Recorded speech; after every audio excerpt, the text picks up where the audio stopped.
the crop. It's the thing of the pops. Here's tomorrow's top tune today. Hello, and welcome to the show.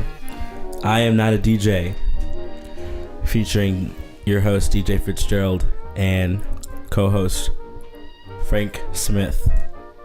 It's different every time.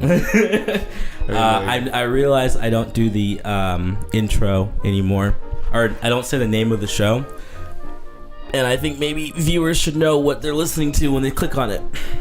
So now that's a thing. I mean, I'm pretty sure they know what they're listening to, but let's continue. I'm going on a tangent. Cody's here. How's it going? It's going good. Second time. Yeah. Second movie we all watched. We watched it a week ago, right? Yeah, about. Is this your second time on the show? Yeah, Mm-hmm. The first time was also a superhero movie. What movie was it? Doctor Strange, which Yeah. is Oh my kind of gosh. underwhelming in retrospect. I totally forgot I saw that movie. Yeah, I liked it. I really wanted to hate it really bad. Yeah, it was a good movie. I totally forgot I saw it. Though. Is your mic the right way? Frank? It is. Okay, good. Just checking. We ran into complications last time, Yeah. but we're good now. Loud and A clear. plus. In Mike. We know what we're doing. We know what we're doing. Yeah, so we watched Logan. We did 3 times for DJ and I. Yeah. Yeah. I guess Because that's, Cody hasn't seen it, and we saw it that's like on me. a second other time, one at a time. 3 weeks in a row, I saw this movie. I've never done that before. I mean, I've seen a movie twice in theater, like just by happenstance. You go see a movie and then another group of friends wants to go see it, and you're like, oh, I'll see it again. Mm-hmm. But never 3 times. I can never justify seeing a movie 3 times in theater. But this film just blew me away, and I couldn't get back to the theater fast enough to watch it again. I liked it the first time, loved it the second time, and the third time I was like, yeah, I like it. Probably couldn't watch it a fourth time though. I wouldn't pay a fourth time. Wouldn't at least make the effort to go into the theater and see it a fourth time. You can't have too much of a good thing, So nice I saw it thrice. And Yeah, I'll keep the it fact that way. that I could watch 3 times is a testament. It's not the best movie ever, but it's so enjoyable. It's so definitely- watchable, especially like the first half. Yeah. Like the movie very strikingly works in 3 acts, like Act 1, Act 2, Act 3, and I really enjoyed the first act. You can argue it's one of the better superhero movies. I mean, I put it up there with The Dark Knight as far as if you want a really good, well-told story in a superhero film. And it is. It's I think if you watch this movie in a vacuum, you would totally get a lot of what's going on. I mean, there was some subtext as far as the comic books and the older films. I mean, it being kind of like the end of an era, but I think you could show somebody that has never seen any of the other X-Men films and they would still have a good time. And they would have a really good time watching this movie. Yeah. There's definitely enough there. As far as there's not a lot of background really required. You could just come into it knowing. And that's honestly how all superhero movies should work. I mean, in a perfect world, I think all superhero movies should work that way. Yeah, and for those who have seen the older movies, it kind of puts a nice little bow on the history. And there's little Easter eggs and little things you have to pick up on, and it doesn't beat you over the head of this is the end of the X-Men. It truly is kind of like the end of Wolverine. It's but when you think about it, the whole series is kind of built off of Frank Wolverine. and I talked about this. That what was it? Bryan Singer. They're almost all Wolverine movies. Bryan They're all Singer. Wolverine He movies. says, "Oh, I created X-Men," but I think what you say all he did was just make an entire story wrapped around. Wolverine. They could have called the whole series Wolverine and the X-Men. Yeah. Because that's basically what it is. That would have been a much better title, honestly. Yeah, Wolverine and the X-Men. Yeah. So you know what you're getting. Yeah, no, but on all seriousness, it is a great movie and a perfect send off for the character and Hugh Jackman and Patrick Stewart. Apparently, I mean, he's done as well, and he did a great job. I mean, it's really bizarre, him having to play this really powerful character, but then have a crazy brain disease. Which is pretty crazy. Yeah. Spoilers already. Damn. It's every episode's a spoiler episode. I mean, Jeez. But you know what? You're welcome to tell the audience at what point, just in case like any of the like a new audience member comes in. You're welcome to like tell them spoiler, so they at least people know. Just a heads up. Just a heads up. You don't have to though, Frank. But I appreciate every time you do it. Before we get like super far into just like totally, just kissing this movie's ass. Because was there anything like glaring that really bothered you about the film? All the scene with the cell phone. Every time I watch it, it gets sillier and sillier. The video, the cell phone video. Every time I watch it, it's like perfectly edited, and she spoke English. Just because she knew it was an American audience. She was like catering to. Yeah. But great resolution. Focus. Yeah, you could argue though that it was a really good way to get that story, like the exposition across really well. They streamlined it really well. I think what could have been lost is it could have been a montage too. And like, it being a montage, montages are edited to show specific moments that the audience should see. Maybe it was like a long series of videos that he had to like feed through and watch. Mm-hmm. But like what we saw was a montage of him watching. And so we saw those key points. But from what they showed, it definitely looked like she I honestly would not have been too... I would not poke at it if it just... If the collections of scenes were just done well. Because like... they didn't. I don't know. The way the kids acted, just the way the whole thing. It was just like in that cell phone thing. It just seemed hokey. And if they somehow just made it look nice and just not hokey, it would have. I would not even complain. But there was a lot of stuff where it's just like. I thought you were going to talk about the kids' accents because in the third act, they were raised in Mexico and they were born of Mexican mothers. Okay, and Laura spoke Spanish. Yep. But all the other kids. Magically American. They are magically American. They were born and raised in that would have made the plot far too simple. I know they all were just like communicating Spanish. Right away. Even though it's unclear at what points they can communicate and what points they can't. Like she chooses to hear some of the things he says, but others just. I'm not sure why they chose to do that. Maybe because it was like different DNA. They would be like a bunch of different.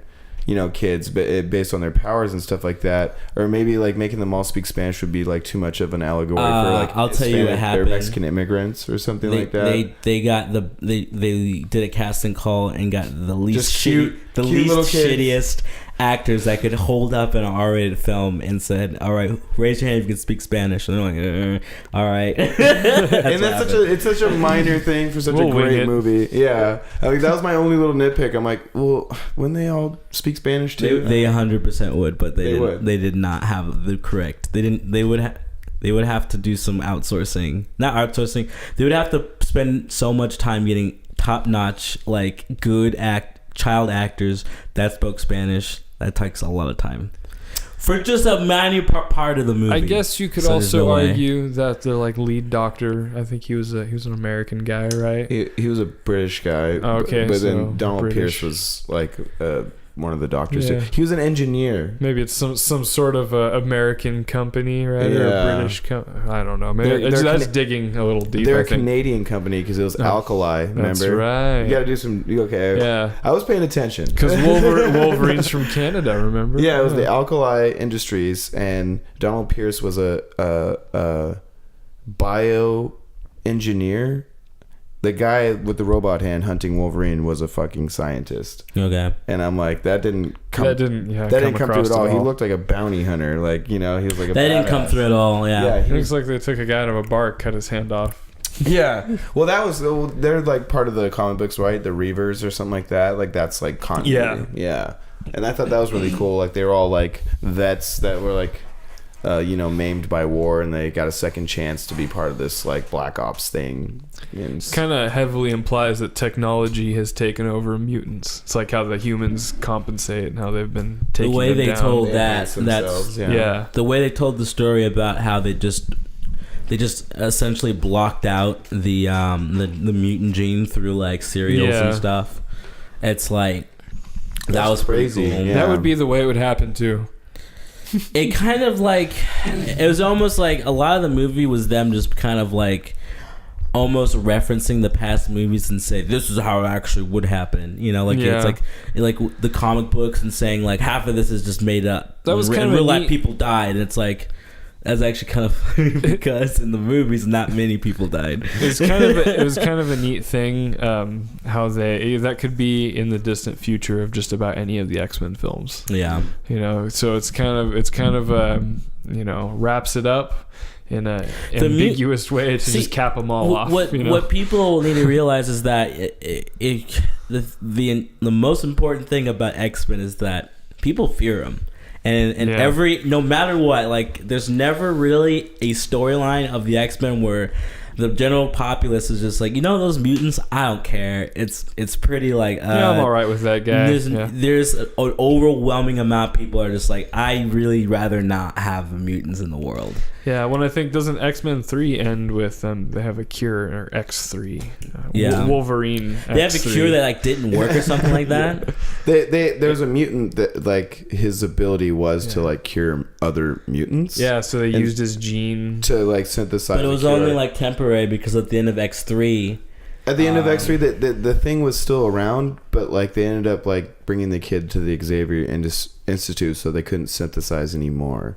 I guess. Yeah, well, and Magneto is able to. He still has his power at the end. Yeah, but he's also like godlike, so maybe he's just different. Yeah, I love how they just practically just didn't give a shit about X-Men 3 after.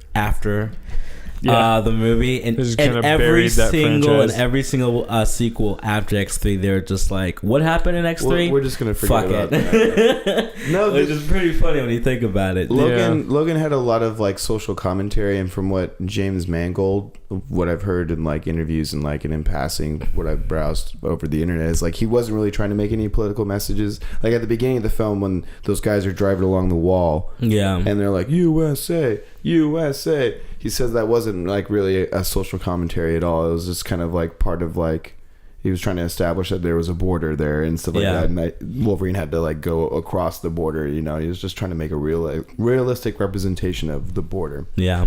But then there was stuff like, you know, about immigration. You know, those kids were trying to get through the United States where they're being hunted down and they wanted to flee to Canada. Yeah, they wanted to flee to Canada because they're not welcome in the United States, and obviously conditions in Mexico, you know, aren't great. And that was like a whole part of the film. You know, Wolverine's helping this immigrant trying to get to, you know, a refuge, you know. Yeah. And I thought that was really interesting because X-Men has always been kind of like a social commentary. You know, it's always about the other and stuff like that. And it's all about the other versus and that's why the whole conflict between Magneto and Professor X was always interesting because it's just like they just, you know, it's the Malcolm X and Martin Luther King figures. It's like, you know, like we should do it the peaceful way, but why when they're literally killing us? It's like which side do you go on? Yeah, civil disobedience or like militant behavior. It's interesting, you know, to see like these like heroic, you know, godlike figures, you know, ask these questions, you know, like in Civil War, you know, about the privacy versus, you know, safety, you know, question, and where do superheroes fall in that, you know, and like X-Men are always the people that you look at. It's like, well, what about gays? You know, should we accept gays in society? Or like, what about equal rights among races and women and genders and stuff like that? Or like, how would they fall with the Syrian crisis and all these immigrants and stuff like that? Or even, you know, Mexican immigrants? Is like, we would like to believe that the X-Men would always side with the underdog, the little guy, and it's like we should help these people, you know, because that's what the X-Men stood for, you know. Go ahead. No, there's that scene in I forget if it was the second or the third X-Men movie where Iceman comes out to his parents as a mutant, you know, and if you watch that scene, it's basically, you know, it's him coming out of the closet to his parents. No, that's a brilliant way to put that message across. And it's just part of like the whole mythos of the X-Men. You couldn't really say that with like a Batman movie. Yeah, you know? No, definitely. Well, the X-Men was kind of spawned out of that. Yeah, Batman was just a rich white guy in a bat costume. Yeah, likes to beat people up, beat up poor people. I know he beats up poor people that turn to crime because society failed them. And of course, he comes from like the 50s. Yeah. I was gonna say that all that proves that Bryan Singer is a hack.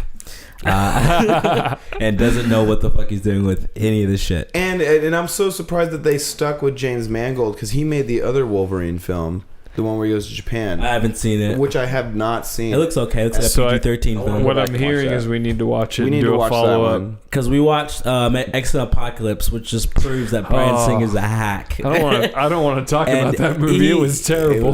Because he did the first two, and those are actually like decent films. Talk about the opposite side of the spectrum. I mean, Logan's like good side of the spectrum. It's just good. Just good, yeah. And then there's X3. Which is kind of garbage. Apocalypse. Which is garbage too. Yeah. So it's like, what the fuck, Bryan Singer? You actually did like okay your first two tries. Who did Wolverine Origins? Some guy. Some guy. competent studio director. I don't know who that is. some I gotta look that up. Some semi-confident studio director that can point and shoot a camera. But X1 and X2, it's been a while since I've seen them, but you know what? They're solid films. They're practically about Wolverine. I don't remember the third one a whole lot. I remember Magneto moving a bridge. Frank, that was number 3. Yeah. Frank was saying that pretty much the original X-Men movies, all it was just like there was like 3 or 4 main characters, and like while the plot was moving, like those 4 characters usually like they progress the plot. So X-Men Origins Wolverine was directed by Gavin Hood. I just had to say that. I have no idea. So it didn't even really matter that like, you know, Colossus was in the movie in X2. It's just like the way he wrote the films was just like, all right, these are the 4 main characters, and that's it. All the other X-Men, they're just doing something else. Kind of background mutants. They're just doing something else, and it's like, are you sure you know what you're doing with these material? And he proved that with X1 and X2, like he can make X-Men movies. But then fucking Apocalypse is just like, so Magneto's a mass murderer killing millions of people. A Holocaust survivor is a mass murderer. There was some real gems in that. I think that there, you know, the whole Magneto, like him trying to be a normal guy and having a family. Yeah. That was like a totally different movie, like a total different tone. Mm-hmm. And I was like, let's see Magneto's Logan. Yeah, let's see X-Men Origins Magneto. Like that would be an awesome. That would be an excellent movie. They originally like Michael Fassbender, that caliber of actor and stuff like that. Like that scene really shined, or that part of the film really shined for me. They originally were gonna do that after after X-Men. I think Wolverine. They were thinking about doing X-Men Origins Magneto.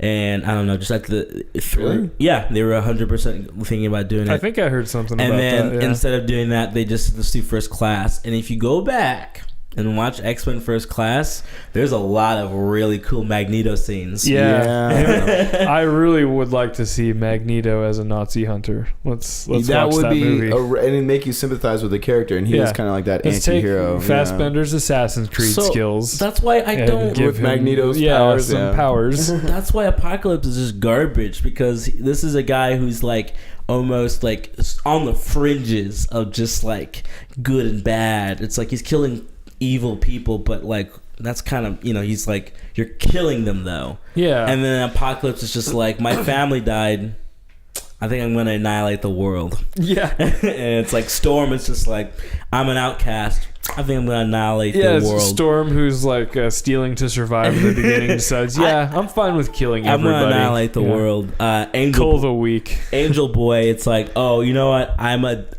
like glorified cage fighter. I think I'm gonna annihilate seriously the world. Watching them appear in every different scene in that movie was like watching a RPG class. They went like RPG party, like progress in levels. They went off, keep having different armor and shit, carvings and they tattoos. Went off and quested, and then they came back just like, all right, so we're at this level, can you want to join our clan? Yeah. It's like, I don't know, I haven't leveled up yet. It's like, oh, here, I'll give you a boost, it's all good. We don't get to see him do any grinding for experience. We don't see any of the grinding, so we're just like, how get to this level? How many people did they actually kill? Yeah. Like, how effective were they? I really doubt how effective that Angel guy could have been. We were talking about Logan, and X-Men Apocalypse and then we is just so started bad. trashing the other movie. We got sidetracked. Yeah. Anyway, so bad. back to Logan. So I liked how they did Logan because I feel like they drew some inspiration definitely from Deadpool. Not in any story elements really or anything like that. It was really graphic, yeah. Graphic violence, really up close personal violence. It was definitely a departure from a lot of the other Marvel movies we see. There was no diverse cast of superheroes. It was only just focuses on like one or two. It was a very minimal plot. Minimal. That's the word I was looking for. I guess real just. It's small scale. No epic battle for the end of the world. You know, and no portals or any summoning the bad guys demons were or anything. It was a real grounded plot. The stakes were personal. Exactly. And they developed the character throughout, and it makes you care about it. And it was.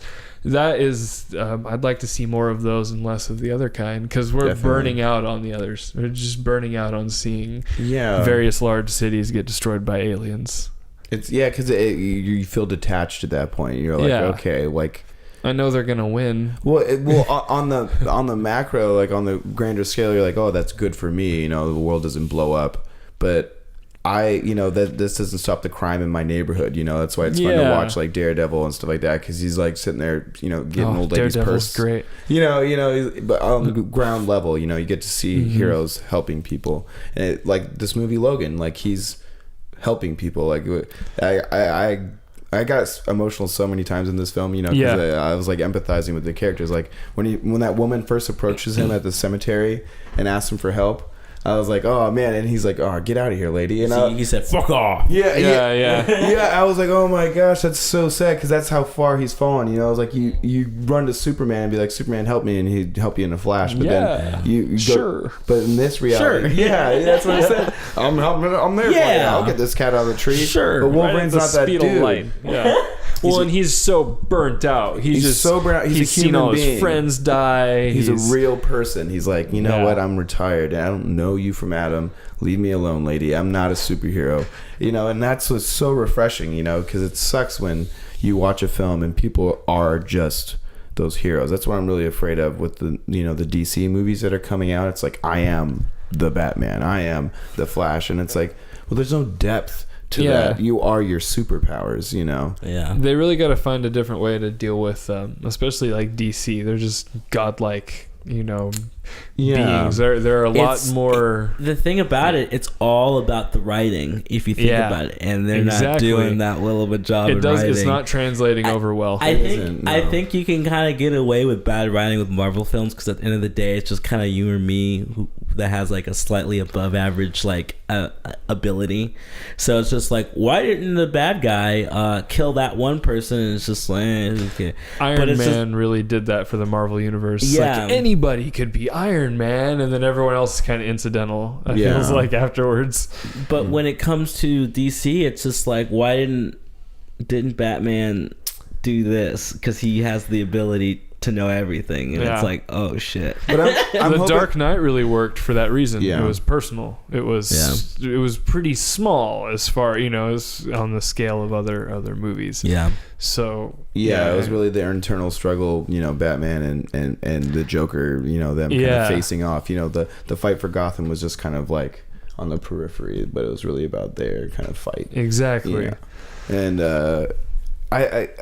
I'm really hoping that this shift happens in superhero films, like to make more adult content. Because if you look at the comic books are not afraid to be violent and like have really kind of risque kind of like subjects, or like have social commentaries, which I think these huge big blockbuster films, they're afraid to have messages, or they're afraid to do something different, or they're afraid to kill off characters or something like that, And I think we're really missing out on some stories that could really be told with these characters, just because like, oh, we got to keep it safe, and we got to keep, to the formula. We got a big portal in the sky. You gotta have a portal.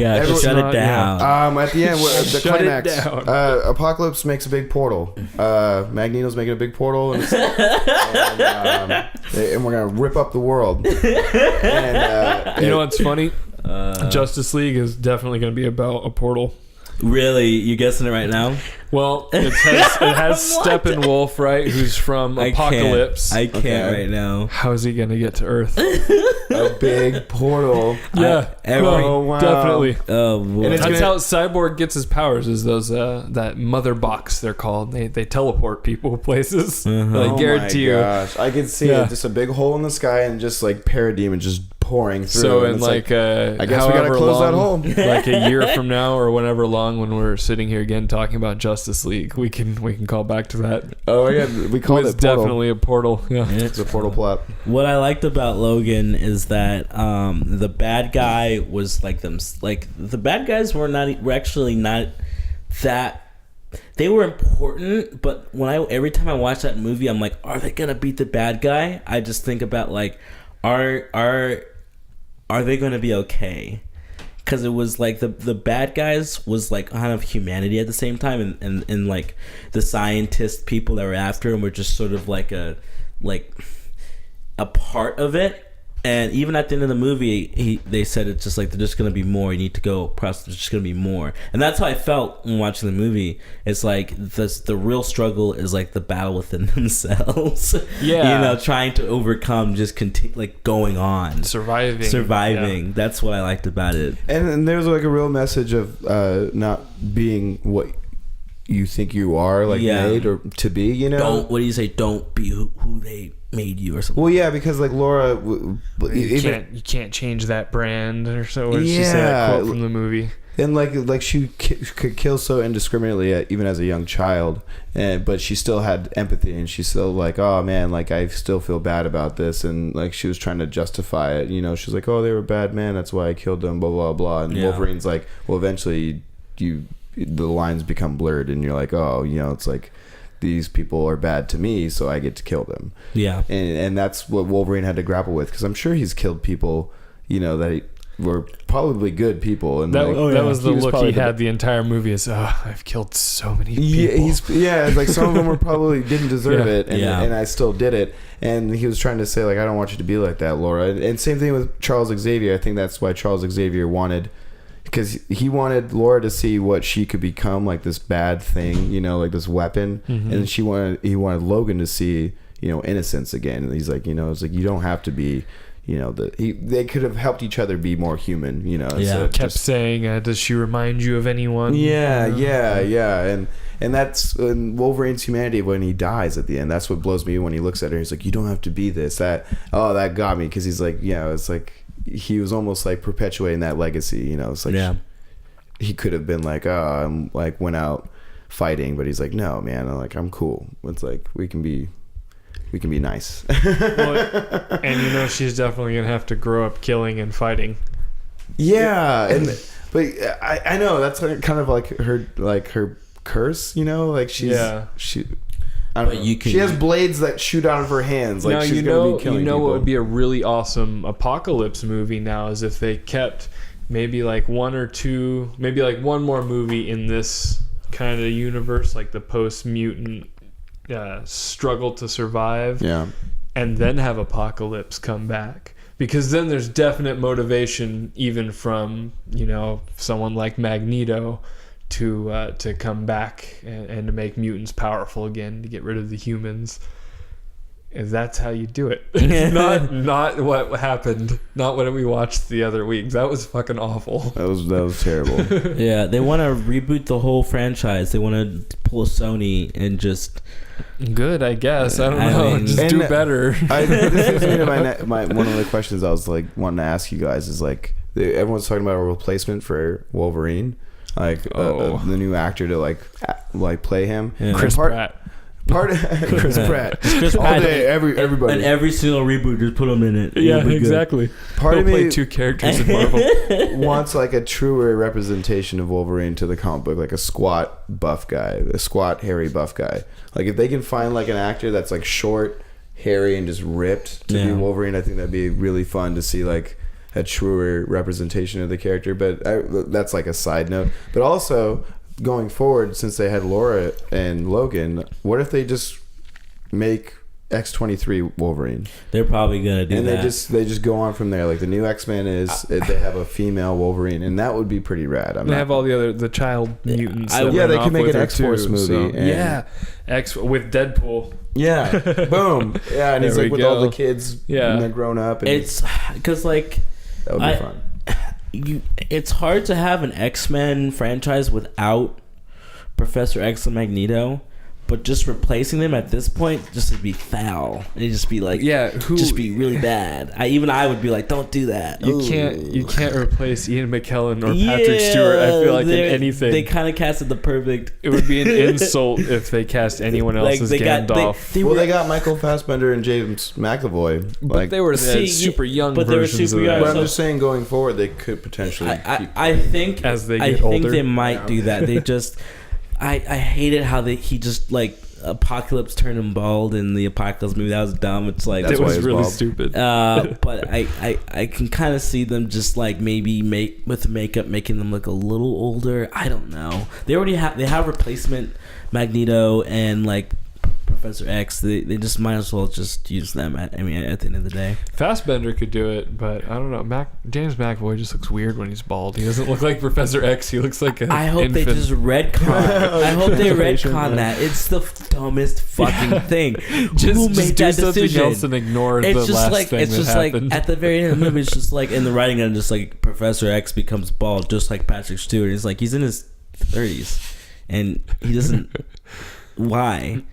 What is he? He's like late 20s, right? Like what? Well, I guess Storm's hair turns gray, right? Or white, yeah. Dumbest shit. Like fuck Bryan Singer. He's coming out hard, huh? No, yeah, he's a dumb. He does not understand this particular. Like even if he like, oh, I'm not a big comic fan, but like I'll make these comic movies. It took maybe an hour into the movie for them just to set up the plot. This is in the we watched a video about Suicide Squad, how it takes like 30 minutes for the movie to start. Apocalypse took an hour. Yeah, for the movie we kept start. saying how far in are we? I can't even tell. 45 minutes. For them to set up the like bad guy and the good guys and why they're doing anything took an hour. And that's the mind-boggling part about it is they didn't set any of that up. Like the Four Horsemen, like we were just talking about, no motivation. No, they take 5 seconds to like you're saying, like, hey, you want to kill a bunch of people? All right. What the hell? Like, that's the worst reason. It even wasn't like let's kill all humanity but leave mutant kind. Yeah. Like I almost feel like maybe Bryan Singer should change the Apocalypse like lore into just like, okay, Apocalypse wants to kill humankind, not mutants. I think a lot of them would be kind of down with that, and then maybe mid-plot they realize actually I don't want to do this, and then like they all turn against them. No, the failing I think right there is like they could have stayed true to the lore and had him first say, "Oh, we have to get rid of human beings," because he was all about weakness. Yeah. And so human beings obviously weaker than mutants. Yeah. And then after he established that we were murdering all these people and then he's like, oh, maybe weak mutants can go now too. We can just rebuild the entire world. And that's when Magneto's got questions. He's like, whoa, it's like I got what I got what I wanted, but now he's kind of run amok, and that's when he's like, oh no, and fight against him. But really, he kind of just did it for personal reasons. Like, as soon as like Mystique showed up, he's like, oh, my old girlfriend. Oh, okay. And I was like, oh, I'm like, dude, weren't you tripping about your family? And then your ex shows up and you're like totally down to be on her side again. It's like it kind of diminished his whole and there he is killing everybody on the planet, and he knew she was out there somewhere, but seeing her, he's like, all right, fine. Shit, God. And then at the end of the movie, Professor X is like, all right, I'll see you later, buddy. Yeah, pretty much. No real consequence happened though. How many people actually died? A lot of people died. A lot of people died. That movie's just so bullshit. Like it like Logan, actual real consequence. Like something happened and then consequence. Yeah, well, and this is he's no consequence protecting the future of mutant kind. Yeah, and at the end there, especially, he realized how important it is to get this little community of the last mutants working together to get away from these people. And he just gives his life to help them get away.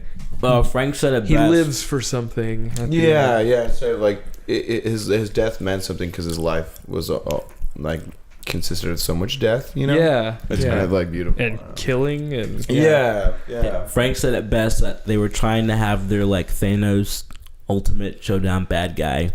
And they didn't deserve it. X-Men Apocalypse. They didn't deserve it. Yeah, they didn't work for just it. keep shitting on Apocalypse. I know you're going back. It's like Bryan Singer, dude. You're a competent director. Like, what the fuck happened? Just going off what we were talking about, the best part, or the only good part, I should say, of Wolverine Origins was the very beginning when it does like that montage of him being in every major war from like the Civil War all the way up to Vietnam, and I thought that was really cool. That got me like way into the movie, and then we all saw it. We know what happened, but there's a lot of we watched a video on this guy who pretty much draws out the continuity of the X-Men films, and he like draws the fork or the break in the timeline. And it's kind of nice to see like everything that is established and that is still canon. And like X-Men Origins surprisingly is still canon. Yeah. Which is like weird. Crazy. How do they explain Wade Wilson? I just want to know that. Yeah, right? Like I don't know, but then we found a different guy. Same personality. It's just same actor, different dude. Exactly. Yeah.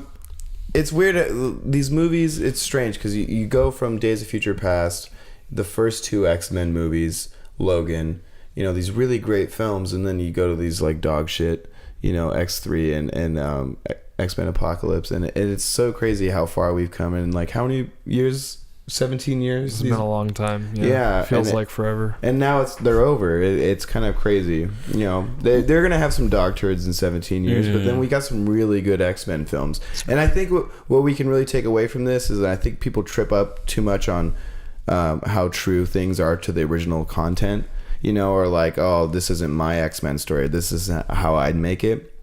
But like that's the whole nature of the medium. Like if you look at comic books, there's so many different versions of the characters, there's so many different versions of the stories. It's kind of nice when you watch the films.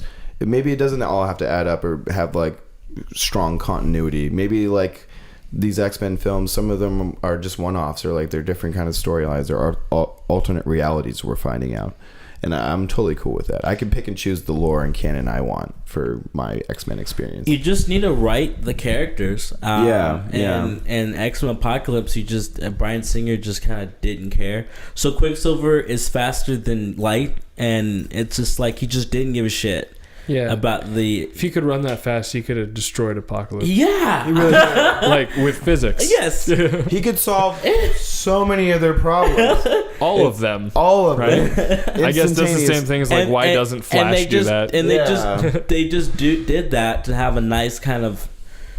Like it was probably one of the most watchable. Cool scene. Here's a cool scene that you can blew go the talk. Budget on this. Yeah, we blew the budget that you can go talk to your friends about, and it's just like, why don't you just use that energy and time to make a good script? Yeah, and that was the problem Give us with some Apocalypse. Reasons.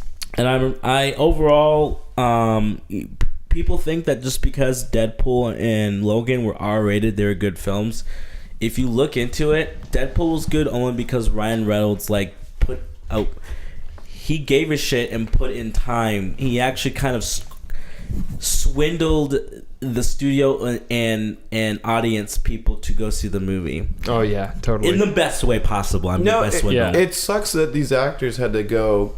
Same thing with Logan. Beyond. Yeah. Like Hugh Jackman had to take a pay cut, to fight for the things that he wanted in this film, and it's so bizarre. They had to throw so many bones to these corporate. Executives, these corporate entities, to make a decent film.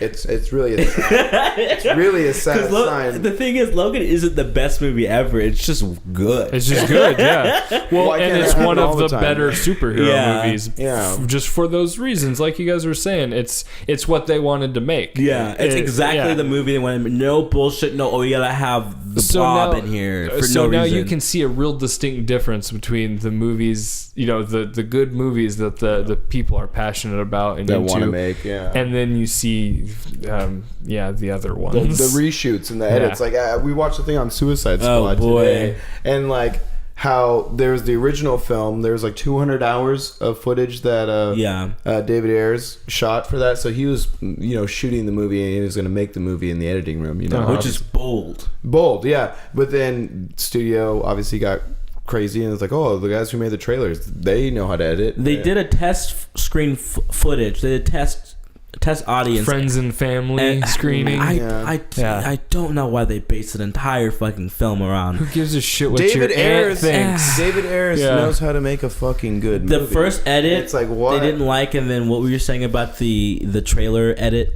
or the people that made the trailer? They had the people that edited the trailer, and then they had another third party come in and do a couple reshoots, and they had to edit those in.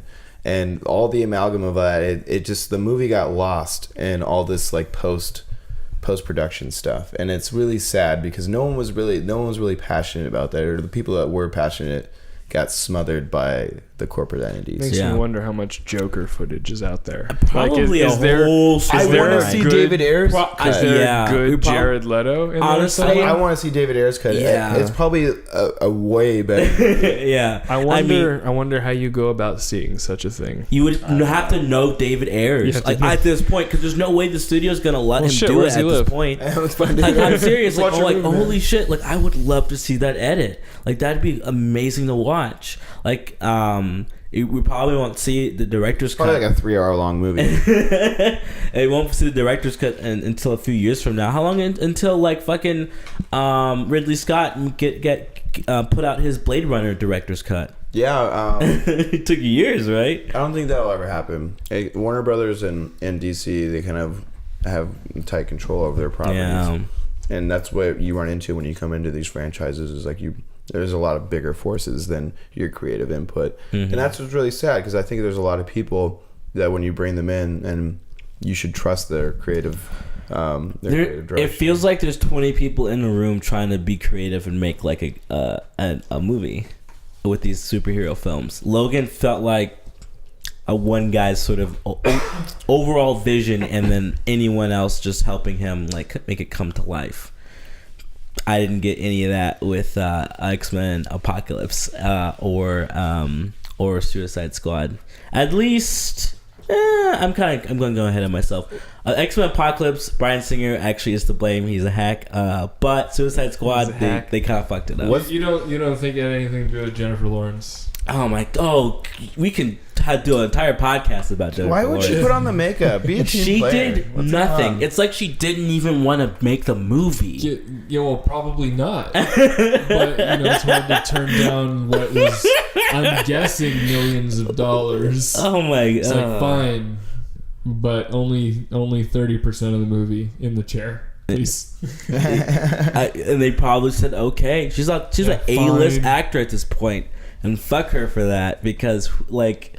I shouldn't. I take that back. She is a fine lady. She listens to the podcast, and she paved her way to being where she is now. But like I don't know. I miss the old Jennifer Lawrence. Like, I remember watching her in Hunger Games. Like, oh man, look at this new up and coming young actress that's like playing action roles and really kick it in the butt. And then fast forward to today, it's just like, man, like, does she even care? I don't know. I really don't know at this point. So the next superhero film that I can gather that's coming out is Guardians. Is that the next one that's going to be out? I think so, yeah. Yeah.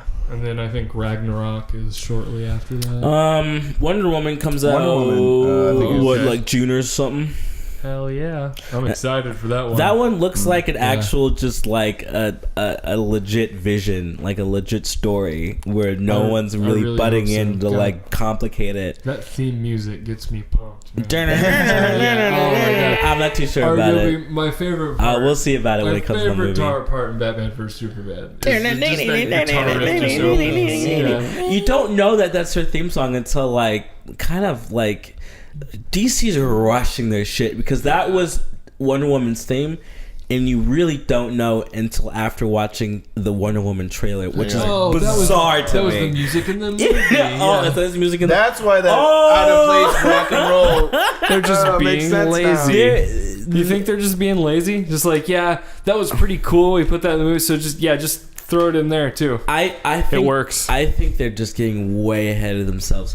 The fact that Wonder Woman was in Batman v Superman, which makes no sense considering the fact that the next DC movie after Suicide Squad is Wonder Woman, followed by a Justice League movie. It's just like, all right, why not make have Flash be there instead of like none of it makes sense, in terms of setting these movies up.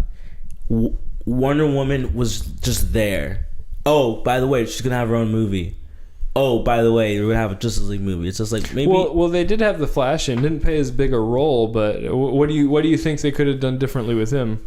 With who? With the Flash, if they'd put him in. Had him in the movie. Batman. I would think that. Batman v Superman. Batman v Superman should have been about Batman and Superman and Lex Luthor and. I think they could have incorporated, if they really wanted to like have Wonder Woman in there. I think it would have been nice to have her and Batman team up against Superman. Something like that. I think that would have established them to have a strong relationship. So if they did do that ridiculous decision to kill then they would have like a relationship because they like teamed up against him, but now they're like, oh man, we messed up, we were on the wrong side, but they really didn't. They have no relationship. So she just kind of showed up going to Justice League. He's like, I know your secret, and that's like showed up and stole from him. Yeah, and then he blackmailed her. Yeah, and going into their relationship with that subtext, it's like in DC, in the cinematic universe, does Wonder Woman know Batman's identity? It depends on the continuity. It really doesn't. She seemed in the regular DCU. Yeah, no, I mean like in the films. I don't think so, but I think that's a thing they could just put in because they put her. Well, they play her off as very smart. They're at the funeral together, so she knows. That is true. Yeah, right at the end, she knows. So does everyone knows who Bruce Wayne is? Yeah, he's pretty loose with his identity in that one. This Batman, he's like, I'm Bruce Wayne. My problem with these DC movies. Tell someone, they won't believe you. Is that like it's kind of, it feels like they pick and choose what these characters do, and it's just like, oh, okay, so Wonder Woman cares about humanity, even though we don't really know why. But then she's gonna like toy with Bruce Wayne for no reason. Yeah, it's like, why do any of these characters do what they do? Like, DC, please just. Well, there's like a weirdly flirty vibe there. Yeah, it's like, stop it. Just don't even go there. What upsets me is they always try to. The continuity is kind of screwing us out of really fun, entertaining stories. And I think that's what's really destroying. Everyone wants to build these huge cinematic universes and stuff like that. And set up the next 10 years. Yeah, and it's like, well, why can't they just be a team? And why can't they just like, oh, an alien's attacking? And it's like, all right, assemble the Justice League. Yeah. I'd be so game for that. I don't need to have an origin story for every single member of the Justice League.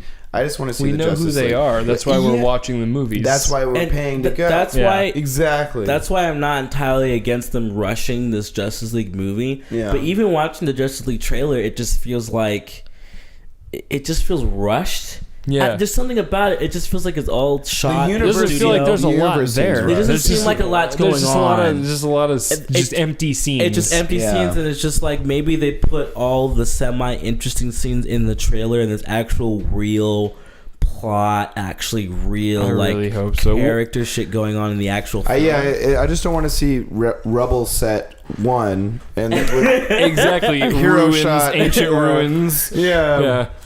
Oh Rubble here. It does. It looks like they're dungeon crawling the whole movie. It really does. And they're gonna level up too and wear different gear.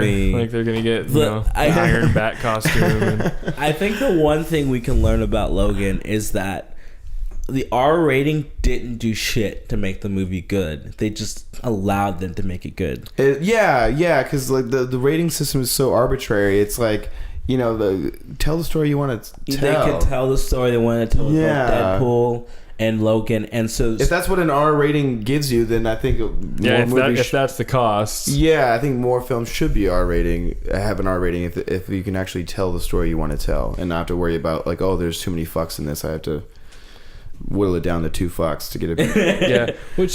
That's awful because it just it narrows. They're only doing it because they won't make as much money off of it. It narrows the audience too much. That's ridiculous. That's why I'm really interested in future superhero films, because now that Hollywood has gotten the memo, like, oh hey, if you put an R rating on the superhero movie, you make twice the amount of money.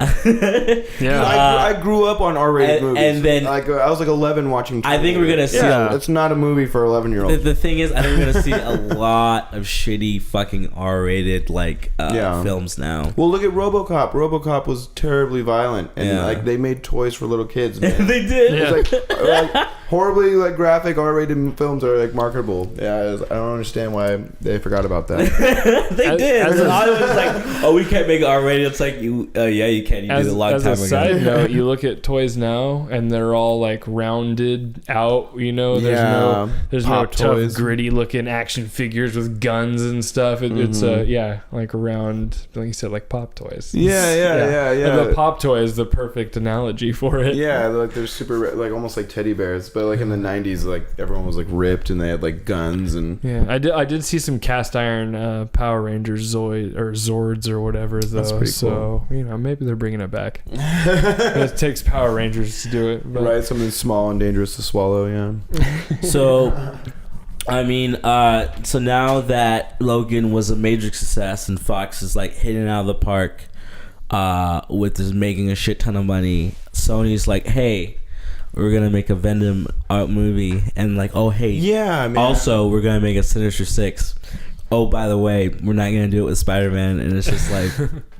People talk about the success of Deadpool, and I think Logan, the success of Logan, it has a lot to say about how the industry is changing. You know, like this movie hit it out of the park, and it's doing so well. So Venom movies are getting greenlit, and Spawn movie got greenlit. Spawn movie is probably gonna be decent at least. Oh my gosh! Hopefully, yeah. I'm really hoping excited for that one. If Todd McFarlane has anything to do with it, you heard it here first. I was like, keep him far away from the movie. I mean, I love the guy, but God, I really think that he loves baseball, right? He loves baseball. I mean, he loves baseball and draws comics. And he draws comics. that is him in a nutshell. I love the guy. Keep him away from the movie. Oh boy. But yeah, it's so funny, man. Like this movie, it really says a lot about comic book films and the direction they're going. It was so refreshing. Yeah, it really, because I think we're getting fatigued at this point. I think at the end of this year, we're having a lot of superhero movies come out, and if we get a lot of bad ones, I think a lot of people are gonna be like, why even go see these? Especially what Marvel's doing with their like fucking Thanos arc. Like like maybe a few months ago, I was like, oh man, I can't wait for it. But then I sat down and thought about like the Infinity War and how it played out. I'm like, are they really even gonna try? I don't know how they're gonna pull that off really in an effective way. Because they have like they're gonna do part 1 and part 2. That's like at least 2 hours within. So you have 4 hours to tell the entire Infinity War story. If they really gave a shit, they can do it. But I think they're gonna fuck it up. Yeah, well, it's inevitably gonna be anticlimactic. It's been on such a slow burn at this point that by the time they get to it, there's nothing they could do. That I don't have high hopes. So I'm not gonna say there's no way it could be good because I could be blown away. The directors that did Civil War, which is probably the most there's probably other movies I can say, but probably the most competent Marvel superhero film, superhero film period, in terms of just like guys with superpowers fighting each other, was probably the most competent. It's like at the end of the day, it's a comic book super movie, and like a lot of the shit is just you have to just suspend your disbelief. But like the way they wrote that film, it's just like, oh man, what's her name? Scarlett Johansson, Black Widow. It's like she actually did shit in that. Every single superhero in that movie did shit. It was written well, and I believed it, and it felt like superheroes in the real world. Those directors are making Infinity War, so maybe at the very least, it'll look good. It'll be directed well. But if there's a shit storyline, they can't even save it. If they keep making movies like X-Men Apocalypse, like that movie, it's always a possibility. Is the thing. It will always be a possibility. Well, I'm just saying that film, I waited till it was like on a streaming service, so I didn't pay for it. I mean, I paid for the streaming service it came on. Yeah. But like, I think a lot of people will get fatigued from these films if they are bad, and like you said, man, it's like, why even go see it in the theater? Because like, you just wait for it to be on Netflix, then you can waste an hour and not pay attention to it and forget the movie later. Yeah, like X-Men Apocalypse was like so forgettable. Same thing with Doctor Strange. I kind of want to see that movie again because I had a fun time watching it. Yeah, I totally forgot I saw that film. Forgettable, totally. It's one of those ones we casted, I think, right after we watched it. Yeah. So yeah, we're still pumped up on it. But yeah, now that I think about it, like I said earlier at the beginning, it's kind of in retrospect, especially after seeing Logan, it's like, The only good thing about it was that Benedict Cumberbatch was a good actor. Yeah, he did really good. A lot of competent actors, yeah. And Tilda Swinton. I think that was really it. Oh, and the fact that the ending wasn't bullshit. I was just like, at the end of all these movies, I'm just like, all right, here we go. And at the end, it was just like, oh shit, he's got an Infinity Stone. Oh wow! It's been a long time since I felt that at the end of a superhero film. At least we've been seeing some, with these last couple of movies that they're getting the hint, kind of, and they're, there's only so many times you can do that. I think they are getting the hint. So we're gonna think of more inventive ways to end those movies. They want to make these movies up in the 2030. And by golly, they have to come up with some fresh ideas. Are gonna try. Oh, and shout out to Sony. Good luck with your bullshit. It's like, hey guys, Logan did really good. Oh my gosh, let's greenlit that Venom movie that we had on our shelf for 5 years. They're fucking insane. I have to tell you right now. I wish we were podcasting back then, but I think 2 years ago, DJ and I were talking about a Venom movie. We said a Venom movie could work, and this has been on the shelf for like 5 fucking years since Amazing Spider-Man 2. This is not some new thing. They've been wanting to do it for a long time, but they didn't know if they could because it's like, well, man, I don't know. Who's gonna go see a Venom movie? Who's gonna see a Venom movie? Like, should made it R. It's like nah. Yeah. And well, they wouldn't do an R superhero movie. So they just shelved it, and now that Logan's successful, like, oh, we can do it again. It's just like, no, it doesn't mean it's going to be a good film. Exactly. Can they not reference? They can't reference Spider-Man 2. Like, I can't wait. They can't reference Spider-Man. It's going to be a fucking shitstorm, and I can't wait. Why even do it? Why even do it? That's what I'm saying. So, am I hearing this right? There's no Spider-Man? Yeah, there's no Spider-Man in this Venom spin-off. Okay, so that's like you were saying. It's just like, hey, they made a competent movie, and they used a formula because that's how it all works. So let's use this formula, and that's just they're missing the point. I'm gonna make a dark movie with a 2018 people Venom. Like killing. Get so let's ready. put lots of that. Oh, in 2018, I just heard about it. So they're gonna wrap this up in a year. They're rushing the movie. We got tons of footage for this already. They're rushing. It'll still play. This is bizarre to me, man. I would love to be in Hollywood and just we see should the look chaos. at the terms because they might not be able to have the rights to Spider-Man to appear in the film, but they probably can talk about. They can probably reference him. So it's like, man, that Spider-Man kicked my ass yesterday. Good thing he's not here. Because I'm in, I don't know, Temecula. No, not in New York. He goes to the Bay Area in the comic books and fights crime. Yeah. When he becomes an anti-hero, he goes and fights crime in the Bay Area, I'm pretty sure. Oh, shit. I don't deny that would making... be interesting, Eddie Brock in the Bay Area. Having Spider-Man in it, at least for maybe like a minute or so, would be better. But I don't doubt the fact that making a Venom movie without Spider-Man isn't possible. It is possible. You can definitely do it. I think Sony would be the last people on the planet Earth. Yeah, I don't want them doing it. And guess who's doing it? They needed to just sell to Disney. I mean, Disney, you got the money, just buy it back. I think Disney's playing the long game. Have they talked about anyone being involved in the Venom movie yet? Have they named names? Probably some nameless director. I don't know if they. Topher Grace. Who's what? Topher Grace to direct. Topher Grace. Yeah, just direct the movie, to write the script, or to I thought you meant Venom? like to star as Venom. any names. No, Topher Grace writes, directs, and stars as Venom in the R-rated Venom film. I like it. I think most people would pay money to see that. I want to see Nick Cage as Venom. I want to see Shia LaBeouf as Venom. Yo, him as Eddie Brock. Just fucking to the 11th degree. I don't know. Just like crazy. There's this. What's that short film about Venom that is probably like the number one way? Like the act. Like people, everyone listening right now. For those 2 listeners out there listening, go watch. What is it called? Gosh, it's. I don't know what you guys are. I don't think I've seen it. Oh, we can watch it right after. It's like it's like a short film. It's like 10 minutes. It's a Venom short film.